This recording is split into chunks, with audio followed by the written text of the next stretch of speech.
আসসালামু আলাইকুম। তোমাদের ইন্টারমিডিয়েটে প্রায় সময় কোয়ার্নোমেট্রিক্স থেকে বেশ কিছু এমসিকিউ আসে। তো আমরা কোয়ার্নোমেট্রিক্স রিলেটেড কিছু এমসিকিউ আজকে শর্টকাটে দেখব। আগে শুরুতেই বলি কোয়ার্নোমেট্রিক্স কি।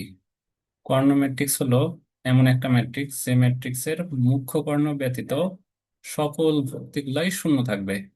মানে আমি যদি জেনারেল ফরম্যাটে একটু ম্যাট্রিক্সটাকে লেখার চেষ্টা করি, ধরলাম ম্যাট্রিক্সটা এ। এ সমান কিরকম হবে?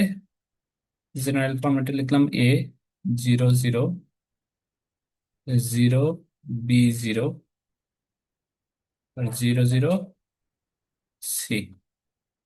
তার মানে আমি যে ম্যাট্রিক্সটা লিখলাম একটু লক্ষ্য করো যে মুখ্য কর্ণ ব্যতীত, এই যে আমার মুখ্য কর্ণ, এই মুখ্য কর্ণ ব্যতীত সকল ভুক্তিগুলাই কি আছে? শূন্য আছে। তাহলে এটা একটা কি ম্যাট্রিক্স? কর্ণ ম্যাট্রিক্স।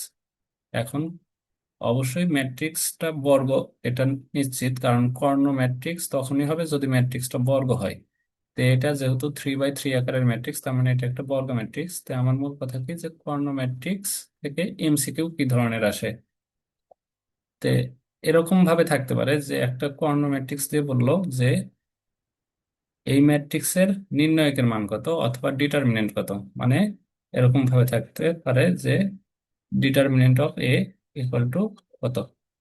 তাহলে শর্টকাটে আমরা এমসিকিউ এর জন্য এইভাবে করব যে determinant of A equal to এই যে মুখ্য কর্ণগুলার যে ভুক্তিগুলা আমার দেওয়া আছে সেই ভুক্তিগুলোর শুধু গুণফল, মানে এ গুণন বি গুণন সি। এটা আমরা যে কোনো একটা ম্যাট্রিক্স যদি লক্ষ্য করি এরকম, যে বি একটা ম্যাট্রিক্স, আমি যদি কোনো সংখ্যার আলোকে দিই যে 1 0 0 0 2 0 0 0 3, এরকম ভাবে একটা ম্যাট্রিক্স লিখলাম এবং বলা হলো যে এই ম্যাট্রিক্সের নির্ণায়কের মান কত, মানে determinant of B equal to কত। তাহলে আমরা যে শর্টকাটটা শিখলাম তার আলোকে যদি বলি, তাহলে determinant of B equal to কত হবে? 1 গুণন 2 গুণন 3 ইকুয়াল টু কত? 6। তার মানে এই ম্যাট্রিক্সের জন্য আমার নির্ণায়কের মান কত হবে? 6 হবে।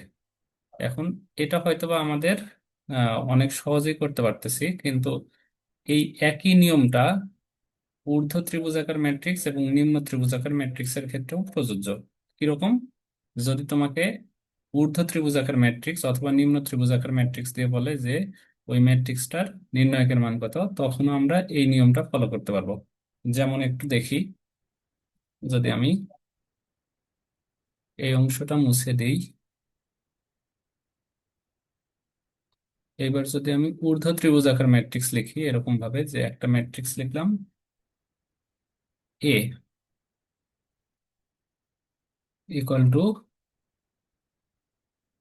1 2 3 0 5 7 0 0 8, এরকম ভাবে একটা ম্যাট্রিক্স লিখলাম। এবার একটু লক্ষ্য করো এটা কি রকম ম্যাট্রিক্স। বলে ঊর্ধ্ব ত্রিভুজাকার। ঊর্ধ্ব ত্রিভুজ কেন? যে আমাদের একটু কালারটা যদি চেঞ্জ করার চেষ্টা করি, দেখো এটা মুখ্য কর্ণ, এই মুখ্য কর্ণের নিচের ভুক্তিগুলো শূন্য। মুখ্য কর্ণের নিচের ভুক্তিগুলো শূন্য হলে উপরের দিকে একটা ত্রিভুজের ফরম্যাট তৈরি হয়। তাহলে এটা কি ধরনের ম্যাট্রিক্স? ঊর্ধ্ব ত্রিভুজাকার ম্যাট্রিক্স। তাহলে ঊর্ধ্ব ত্রিভুজাকার ম্যাট্রিক্সের ক্ষেত্রেও আমরা কি বললাম, যদি তোমাকে বলে যে determinant of A equal to কত, তাহলে আমরা এইভাবে করব যে determinant of A equal to, এই ক্ষেত্রে এই ম্যাট্রিক্সের জন্য কত হবে? 1 × 5 × 8। তার মানে এটা কত হবে? 40। আশা করি তোমরা সবাই বুঝতে পারছো যে একটা স্কেলার ম্যাট্রিক্স আমরা প্রথমে শিখলাম, বা একটা প্রথমে আমি কর্ণ ম্যাট্রিক্স বললাম, যদিও কর্ণ ম্যাট্রিক্সও এক ধরনের, স্কেলার ম্যাট্রিক্সও এক ধরনের কর্ণ ম্যাট্রিক্স। তাহলে এখানে আমরা কি বললাম যে ওই নিয়মটা শুধু কর্ণ বা স্কেলার ম্যাট্রিক্সের জন্যই প্রযোজ্য হবে না, ওইটা আমার ঊর্ধ্ব ত্রিভুজাকার ম্যাট্রিক্স অথবা নিম্ন ত্রিভুজাকার ম্যাট্রিক্সের ক্ষেত্রেও প্রযোজ্য হবে। যেমন এখানে আমরা দেখলাম, যদি আমাকে এরকম ভাবে একটা ঊর্ধ্ব ত্রিভুজাকার ম্যাট্রিক্স দিয়ে বলে এই ম্যাট্রিক্সের নির্ণায়কের মান কত, তাহলে শর্টকাটে কিভাবে বলবো? শুধুমাত্র মুখ্য কর্ণগুলার গুণফল। যেমন আমি যদি বলি একটা ম্যাট্রিক্স বি, বি একটা ম্যাট্রিক্স, এরকম ভাবে বললাম যে 5 0 0 7 8 0, তারপরে বললাম যে 1 2 3। এবার একটু লক্ষ্য করো, এই যে আমার মুখ্য কর্ণ, এই মুখ্য কর্ণের উপরের ভুক্তিগুলা কি আছে? শূন্য আছে। তার মানে এটা নিচের দিকে একটা ত্রিভুজের ফর্মেট হয়েছে না? তার মানে এটা একটা নিম্ন ত্রিভুজাকার ম্যাট্রিক্স। তাহলে নিম্ন ত্রিভুজাকার ম্যাট্রিক্স দিয়েও যদি বলে যে এই ম্যাট্রিক্সের ডিটারমিনেন্ট কত, ডিটারমিনেন্ট অফ বি ম্যাট্রিক্স সমান কত হবে, তাহলেও এখানে কিভাবে করবো যে 5 8 3। তার মানে মুখ্য কর্ণগুলোর গুণফল। তার মানে এটা আমাদের এমসিকিউ অনেক সময় কাজে লাগবে, যে যে কোনো একটা কর্ণ ম্যাট্রিক্স অথবা ঊর্ধ্ব ত্রিভুজাকার ম্যাট্রিক্স অথবা নিম্ন ত্রিভুজাকার ম্যাট্রিক্স দিয়ে যদি বলে যে এই ম্যাট্রিক্সের ডিটারমিনেন্ট বা নির্ণায়কের মান কত, তাহলে আমরা শুধু কি করব? মুখ্য কর্ণ বরাবর গুণ করবো, তাহলেই আমাদের হয়ে যাবে। আশা করি তোমরা এই শর্টকাটটা মনে রাখলেও অনেক এমসিকিউ সলভ করতে পারবা। তে এই কোঅর্ডিনেট্রিক্স রিলেটেড আরো কিছু এমসিকিউ অনেক সময় আসে।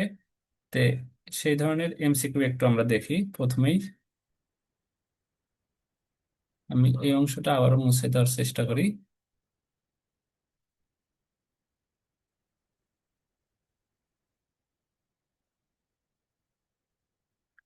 আমাকে আবারও ঠিক সেম ওয়েতে একটা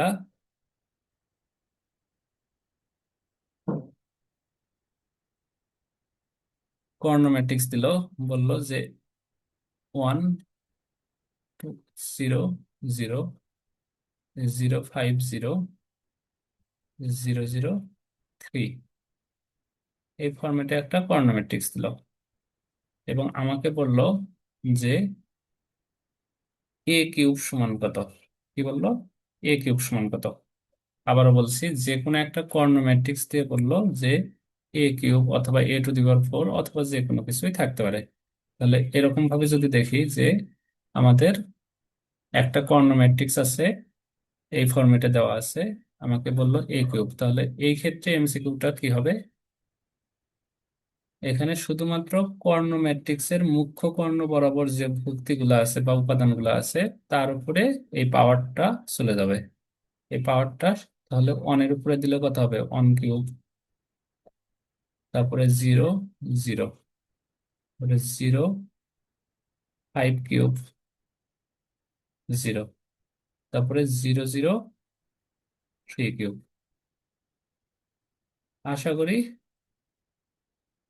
তোমরা সবাই বুঝতে পারছো যে কর্ণ ম্যাট্রিক্সের আলোকে যদি এরকম ফরম্যাটে একটা এমসিকিউ থাকে যে একটা কর্ণ ম্যাট্রিক্স দিয়ে বললো a³ এর মান কত, তাহলে শুধুমাত্র ওই কর্ণ ম্যাট্রিক্সের মুখ্য কর্ণ বরাবর যে ভুক্তিগুলো আছে তার উপরে ওই পাওয়ারটা চলে যাবে। অর্থাৎ আমার যদি এরকম ভাবে জেনারেল ফরম্যাটে যদি বোঝানোর চেষ্টা করি, আমার একটা ম্যাট্রিক্স মনে করলাম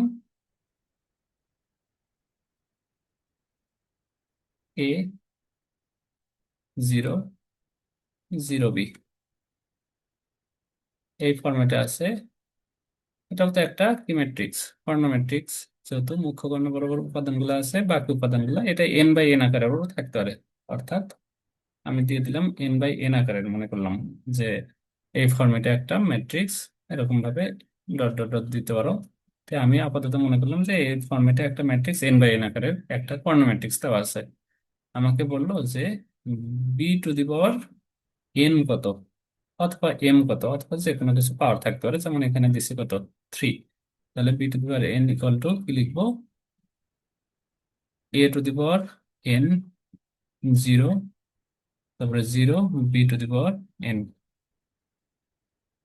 এটা হবে জেনারেল ফরম্যাটে। আশা করি তোমরা এই অংশটা বুঝতে পারলে এটাও বুঝতে পারছো।